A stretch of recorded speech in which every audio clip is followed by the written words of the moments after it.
One ordinary decision can cost a lifetime of trust, and sometimes millions of dollars.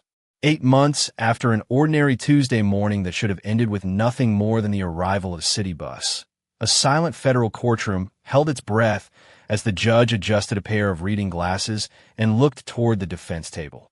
Officer Ethan Walker sat perfectly still, his crisp uniform replaced by a dark business suit that suddenly seemed far too heavy for his shoulders. Reporters lined every bench. Local officials avoided eye contact. Attorneys shuffled through thick binders filled with photographs, transcripts, and hours of recorded evidence. The room was so quiet that every page turning sounded louder than it should have. Then the judge spoke the words that no one in the room would ever forget. The city is ordered to pay $4,700,000. A faint murmur swept through the gallery before disappearing just as quickly. No cheers, no applause, only disbelief. Ethan lowered his head as cameras outside the courtroom prepared to broadcast the decision across the country. It wasn't just about money anymore. It was about a single choice made in less than 5 minutes. A choice that changed careers, reputations, and public trust forever. But how could a routine stop at a neighborhood bus stop end with one of the largest settlements the city had ever approved? The answer began 8 months earlier on a cool October morning in downtown Baltimore, where commuters gathered beneath a faded blue bus shelter as they did every weekday. Traffic rolled steadily through the intersection. Coffee cups steamed in impatient hands. Office workers glanced at their watches. Students scrolled through their phones. Among them stood Monica Brooks, dressed in a navy business suit beneath a light camel-colored coat, a leather briefcase resting beside her polished shoes. Nothing about her appearance invited attention. She wasn't speaking loudly. She wasn't arguing with anyone. She simply reviewed several pages of legal notes on a tablet while waiting for the next bus to arrive. Most people who glanced her way saw only another professional heading into the city. None of them recognized that Monica served as an assistant United States attorney trusted with some of the most sensitive federal prosecutions in the region. She never expected strangers to know who she was, and she never believed her title entitled her to special treatment. To Monica, respect should come before introductions. Across the street, Officer Ethan Walker slowly watched the mourning crowd from his patrol vehicle. After nearly 16 years on the force, he believed experience allowed him to recognize suspicious behavior before anyone else noticed it. That confidence had earned praise more than once, but it had also quietly replaced patience with assumption. As he observed the commuters through his windshield, his attention settled on Monica. She remained calm, focused, and completely unaware that within moments, a routine commute would become the beginning of a story that would force an entire city to confront what happens when certainty replaces fairness before the first question is ever asked. Monica Brooks had learned years ago that the strongest people in a courtroom were rarely the loudest ones. Every successful prosecutor she had admired possessed the same quiet discipline, allowing facts to speak before emotions ever entered the room. That lesson had guided every step of her career, from her first day as a federal attorney to the dozens of complex cases she had argued on behalf of the United States. This Tuesday morning was supposed to be no different. Her briefcase contained carefully organized files for a hearing scheduled later that morning at the federal courthouse only a few blocks away. The hearing involved allegations of official misconduct that had already attracted significant public attention, and Monica had spent weeks preparing every document, every witness statement, and every legal argument. Missing the hearing was not an option, yet she still chose to travel the same way she often did, riding public transportation alongside everyone else. She believed public service meant remaining connected to the people the justice system was meant to protect. Around her, the rhythm of the city continued without interruption. A construction crew unloaded equipment across the street. A bakery employee carried fresh bread through the front entrance before the morning rush. Two elderly neighbors compared weather forecasts while waiting for another bus. A young mother adjusted her son's backpack before reminding him not to forget his lunch. Ordinary moments unfolded one after another, each person carrying private hopes and responsibilities invisible to everyone else. Monica noticed them with quiet appreciation before returning her attention to the legal notes displayed on her tablet. Every few moments, she checked the time, mentally calculating how long the ride would take before she needed to walk the remaining blocks to the courthouse. Across the intersection, Officer Ethan Walker continued watching the bus stop from inside his patrol vehicle. His shift had started before sunrise, and several routine calls had already reinforced the confidence that years on patrol had built inside him. Experience had taught him to trust his instincts, but over time those instincts had slowly become conclusions rather than questions. From his perspective, Monica appeared unusually focused, occasionally looking up from her tablet before returning to the screen. He noticed the expensive leather briefcase. He noticed the tailored business attire. He noticed the confidence in the way she carried herself.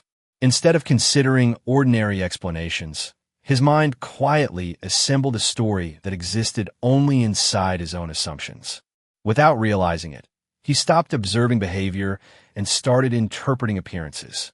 A city bus rounded the distant corner, still several minutes away. Commuters shifted slightly toward the curb as they prepared to board. Monica slipped her tablet into the briefcase, straightened her coat, and calmly reached for her transit card. She expected nothing more than another ordinary commute. At nearly the same moment, Ethan opened the door of his patrol vehicle and stepped onto the sidewalk. The sound of the closing door drew a few curious glances, but most people quickly returned to their own routines. Monica looked up politely as the uniformed officer approached. She offered a small, professional smile, unaware that the conversation about to begin would soon become the central piece of evidence examined by investigators, attorneys, city officials, and eventually an entire courtroom searching for answers. Officer Ethan Walker stopped several feet from the bus shelter, his polished badge catching the pale morning light as passing traffic rolled steadily through the intersection. His expression remained controlled, almost routine, the kind commuters had seen countless times before. Monica Brooks met his eyes with the same calm professionalism she offered anyone who approached her. Years inside courtrooms had taught her that respect often began with simple courtesy, even during unexpected conversations. "Good morning, ma'am," Ethan said evenly. "May I ask you a few questions?" Monica offered a polite nod. "Of course, officer." Her answer was measured and confident, free of irritation or fear. She believed cooperation usually resolved misunderstandings before they had a chance to grow. Ethan glanced briefly at the leather briefcase resting beside her shoes before returning his attention to her face. "What brings you to this neighborhood this morning?" Monica answered without hesitation. "I'm on my way to work. I am waiting for the downtown bus." Ethan looked toward the approaching route display, then back at Monica. "Where do you work?" Monica smiled slightly. "Downtown." It was a truthful answer, although intentionally brief. Throughout her career, she had avoided introducing herself by her title unless absolutely necessary. She believed people deserved equal treatment before anyone knew their occupation. Ethan studied her for another moment. Something about her quiet confidence unsettled him, though he could not explain why. Instead of recognizing confidence as ordinary professionalism, he interpreted it as someone withholding information. "Do you have identification with you?" he asked. "Certainly," Monica replied. She slowly reached into her coat pocket and retrieved her wallet, making every movement deliberate and easy to follow. She handed over her driver's license without argument. Ethan examined it carefully. The name matched the photograph. The address was valid. Everything appeared ordinary. Still, he continued searching for something that justified the growing suspicion in his own mind. Monica remained silent while he reviewed the card. Around them, the morning crowd continued to grow. Several commuters casually glanced toward the interaction before returning to conversations about work, school, and the weather. To everyone else, it appeared to be another routine encounter between an officer and a citizen. Ethan returned the license, but did not step away. "Do you have any other identification?" Monica looked at him with quiet curiosity. "Is there a particular reason you are asking?" Her tone remained respectful, neither confrontational nor dismissive. She simply wanted to understand why the conversation had not ended. Ethan folded his arms. I am conducting an investigation. Monica nodded thoughtfully. I understand your responsibility, officer. May I ask what investigation this relates to? The question lingered in the cool morning air. Ethan realized he did not have a clear answer. No emergency call had brought him there. No witness had pointed toward Monica. No report connected her to any specific incident. He had simply convinced himself that something felt unusual. Yet instead of reconsidering that assumption, he interpreted Monica's calm questions as resistance. A city bus appeared at the far end of the block, its destination sign glowing through the morning haze. Several passengers stepped closer to the curb and gathered their transit cards. Monica glanced briefly toward the approaching bus before returning her attention to Ethan, hoping the conversation would conclude in time for her to continue the ordinary day she had planned. Neither of them realized that every passing second was quietly narrowing the distance between a routine encounter and a decision that would soon be examined frame by frame inside a courtroom months later. The bus slowed as it approached the curb, its brakes releasing a low hiss that blended with the steady rhythm of the morning traffic. Several commuters stepped forward, preparing to board, but Officer Ethan Walker raised one hand without taking his eyes off Monica Brooks. Please remain where you are for a moment, he said. The passengers hesitated, exchanging uncertain glances before the driver opened the doors. Monica looked briefly toward the bus, then back at Ethan. Missing this ride would almost certainly make her late for the hearing she had spent weeks preparing for. Yet her expression remained composed. Officer, she said calmly, if there is something specific you need from me, I will gladly cooperate. I simply need to understand why I am being delayed. Ethan answered with a firmness that left little room for discussion. I need you to place your briefcase on a bench. Monica complied immediately. She carefully lifted the leather case onto the metal bench beside the shelter and stepped back. Every movement was slow and deliberate. She had spent enough years inside courtrooms to know that remaining calm often protected both the facts and the people involved. Ethan asked several more questions about where she had been that morning, how long she had been waiting, and whether anyone else had been with her. Monica answered each one directly. Her responses never changed.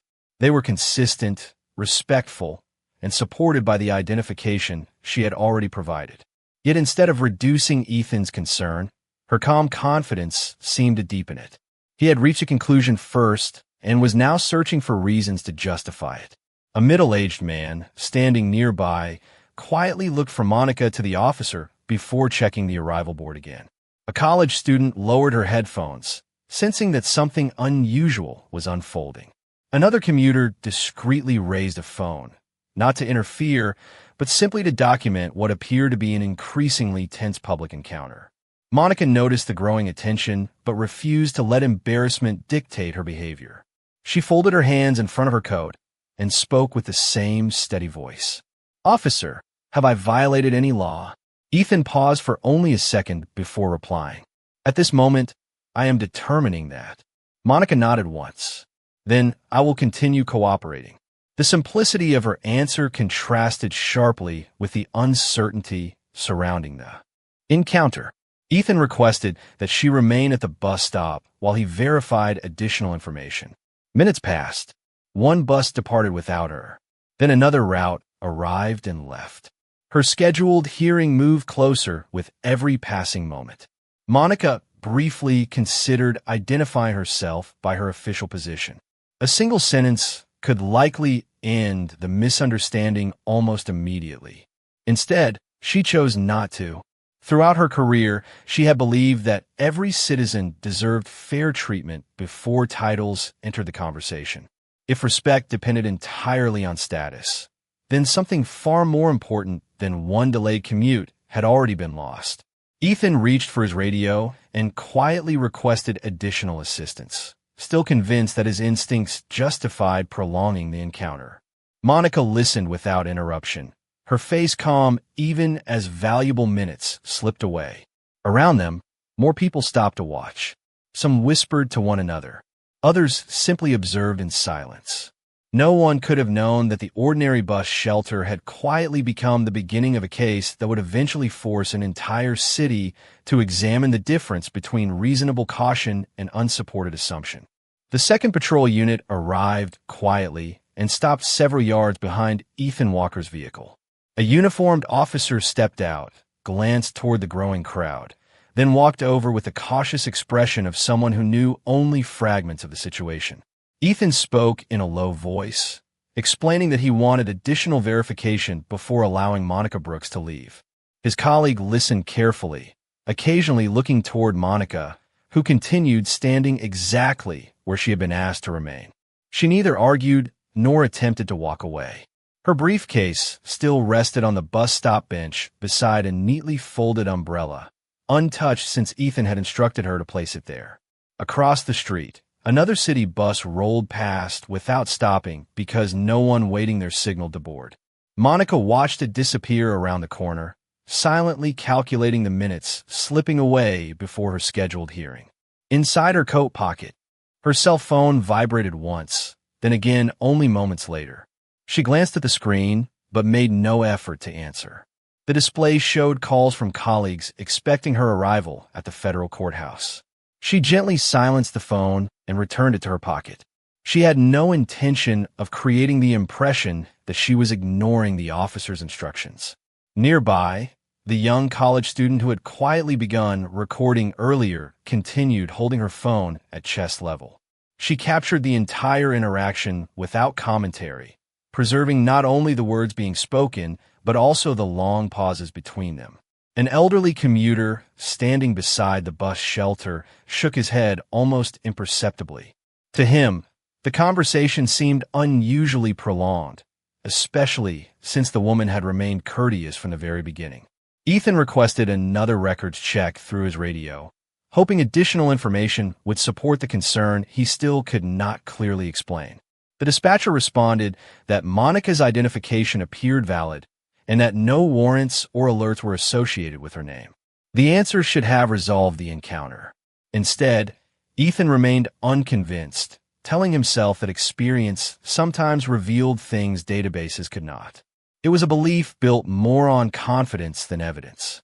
Monica looked toward him with the same composed expression she had maintained all morning. "Officer," she said gently, "is there anything else you need from me that I have not already provided?" Ethan hesitated before answering. "I'm still trying to understand why you are here." Monica nodded thoughtfully. "I understand. I am here for work, just as I explained." Her words were simple, consistent, and unchanged from the beginning. There was no contradiction to uncover because there had never been one. At that exact moment, a black sport utility vehicle turned onto the avenue and slowed briefly at the traffic light, less than half a block away. Inside, a man wearing a dark suit glanced toward the bus stop after recognizing someone standing near the shelter. His expression shifted almost instantly from casual curiosity to unmistakable concern. Before the light changed, he reached for his phone and placed an urgent call. The vehicle continued forward without drawing attention from anyone except its driver, who kept checking the bus stop through the rearview mirror. Monica remained completely unaware that someone had recognized her. Ethan noticed nothing unusual either. Yet within the next few minutes, a quiet chain of phone calls had already begun moving through offices far beyond the neighborhood intersection, carrying a simple message that would soon transform an ordinary morning into a matter no one in City Hall could afford to ignore. The sound of another incoming call echoed from inside Monica Brooks's coat pocket before fading into silence once again. She did not reach for the phone.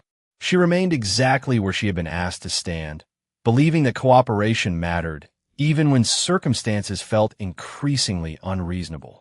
Around the bus stop, conversations had become whispers. People who had planned to be somewhere else now lingered, sensing that an ordinary delay had quietly transformed into something they could not quite explain. Officer Ethan Walker stood with his arms folded, convinced that extending the encounter would eventually reveal the answer his instincts insisted existed. His fellow officer shifted uneasily, but said little, trusting Ethan's judgment while privately wondering why the situation had not already ended. A few moments later, the same black sport utility vehicle returned, this time slowing to a stop along the curb several yards away. The driver stepped out immediately. He wore a dark navy suit, carried an identification wallet in one hand, and walked with unmistakable purpose. His attention never wandered toward the crowd. It remained fixed on Monica. As he approached, Monica recognized him at once. It was Daniel Harper, a supervisory deputy United States Marshal assigned to coordinate courthouse security during several ongoing federal proceedings. Daniel looked first at Monica, confirming she appeared unharmed, before turning respectfully toward the officers. "Good morning," he said calmly. "May I ask what is happening here?" Ethan answered before anyone else could speak. "We are conducting an investigation." Daniel nodded politely.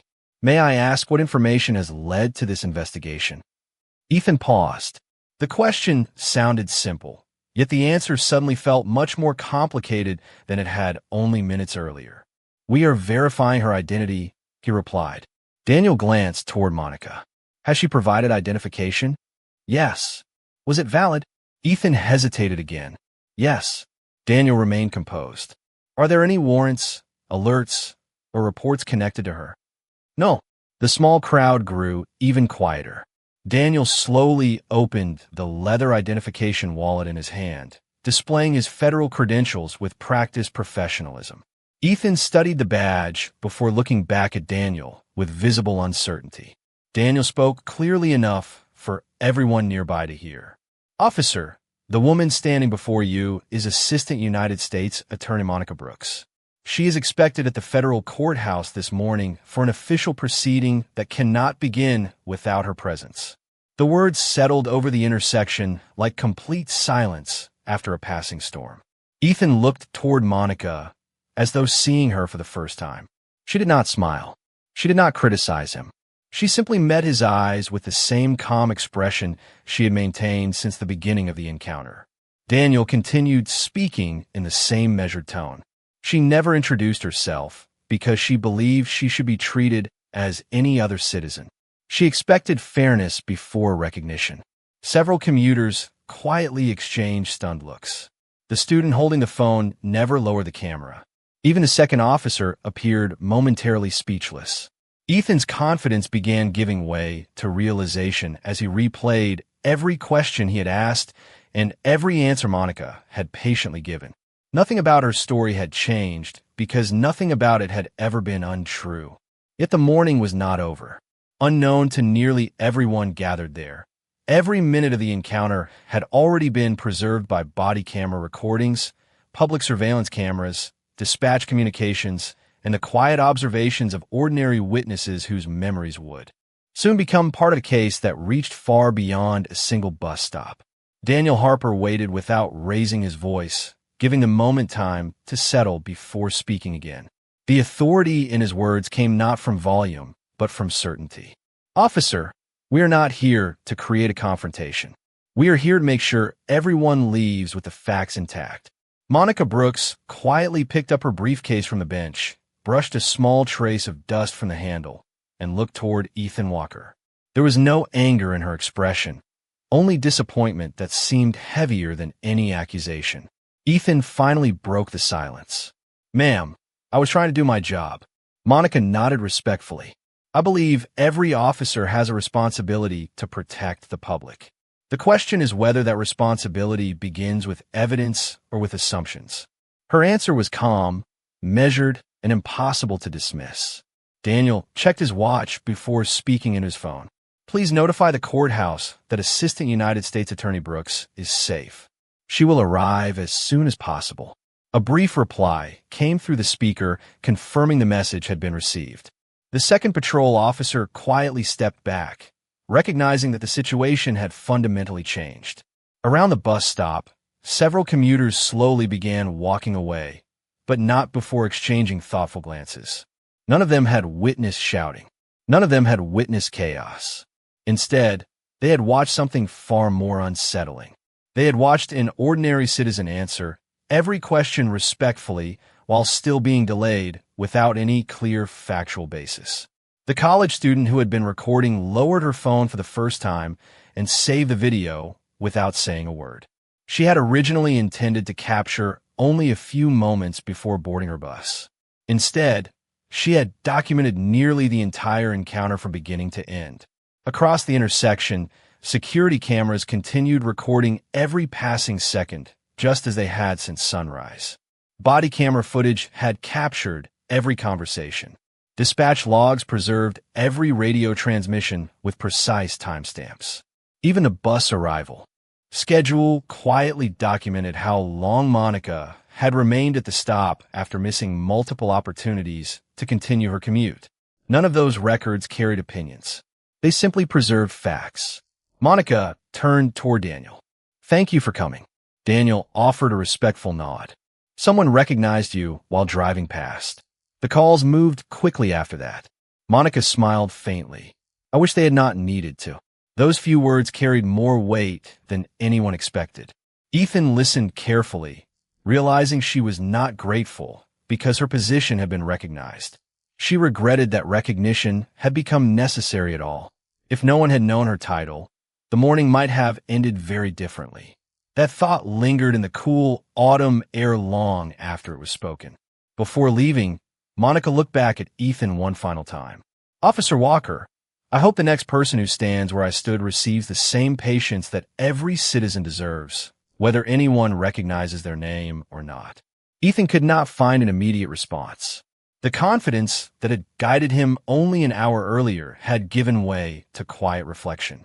As Monica and Daniel walked toward the waiting vehicle, neither of them noticed that the story had already begun spreading beyond the intersection.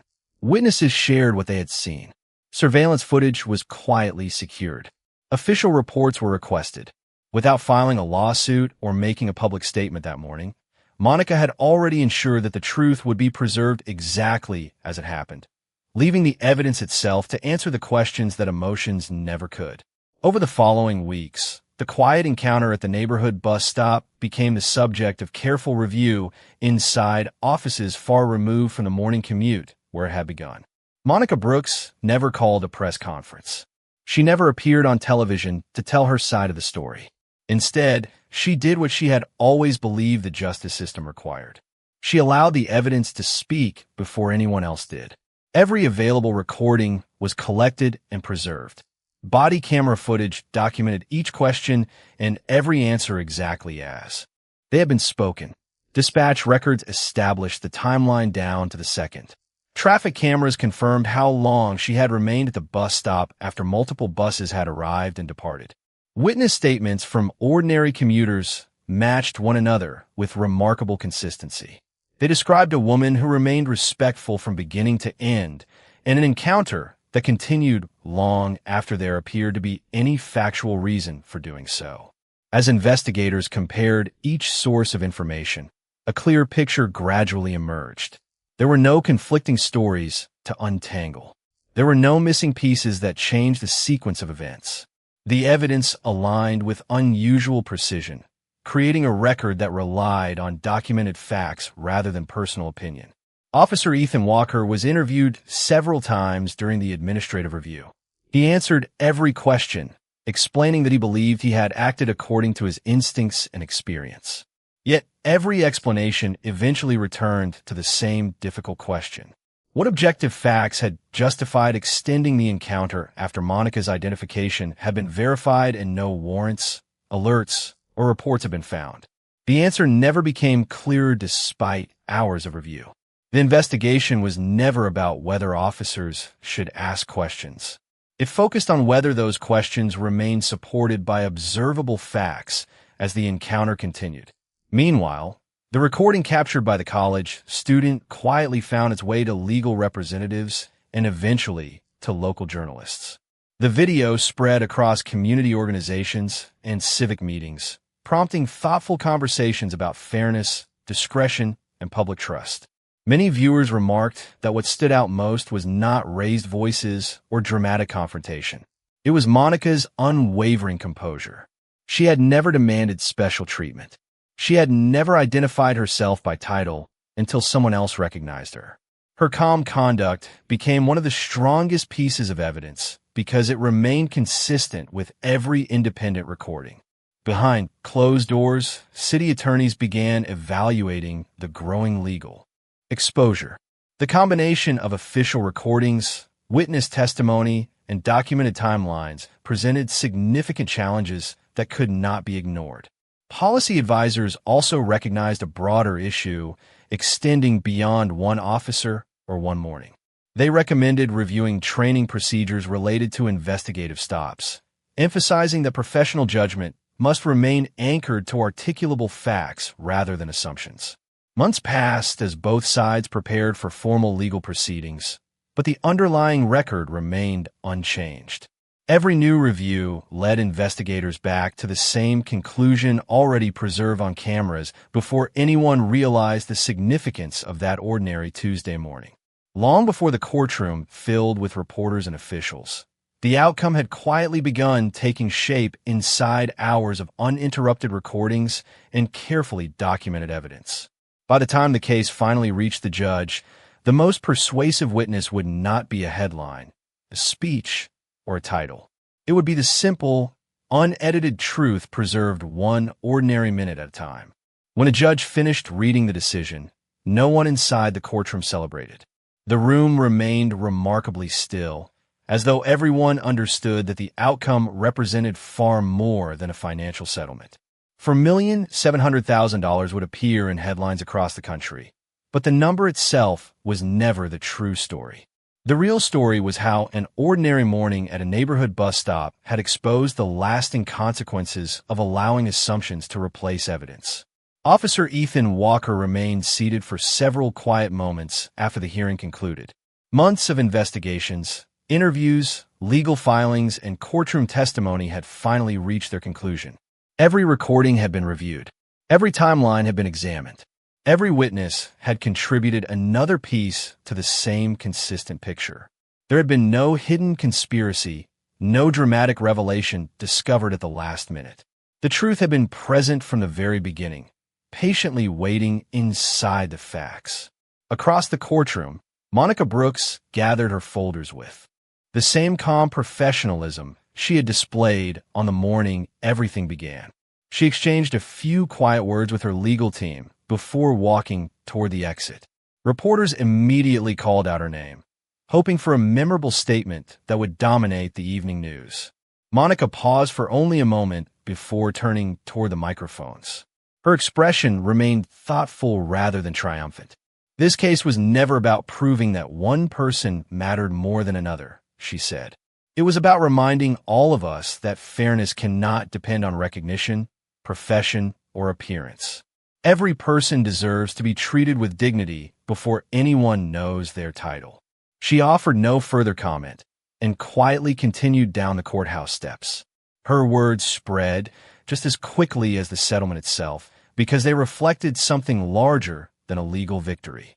In the months that followed, the city introduced updated training focused on objective decision-making, documentation, and respectful communication during public encounters. Supervisors emphasized that confidence could never replace observable facts, and that professional authority carried an equal responsibility for restraint. Community meetings brought residents and law enforcement officers together to discuss trust, accountability, and the importance of listening before reaching conclusions. None of those conversations erased what had happened, but many hoped they would help prevent similar situations in the future. Ethan eventually reflected on the case in private conversations with colleagues, acknowledging that experience should have encouraged better questions rather than faster conclusions. It was a difficult lesson, but one he could no longer ignore. As for Monica, she returned to the same work she had always believed in, representing the law with quiet discipline instead of personal recognition. She never asked to become the symbol of a widely discussed case. She simply expected the same fairness that every citizen should receive while standing at an ordinary bus stop on an ordinary morning. Long after the courtroom emptied and the cameras were packed away, one simple truth continued to echo far beyond the walls of that building. A badge can grant authority, and a title can command respect, but genuine justice begins much earlier than either of them. It begins in the first question asked, the first assumption resisted, and the first moment someone chooses to see another human being before seeing anything else. Because the strongest measure of justice is never how we treat the powerful after we recognize them. It is how we treat the unknown before we know who they are.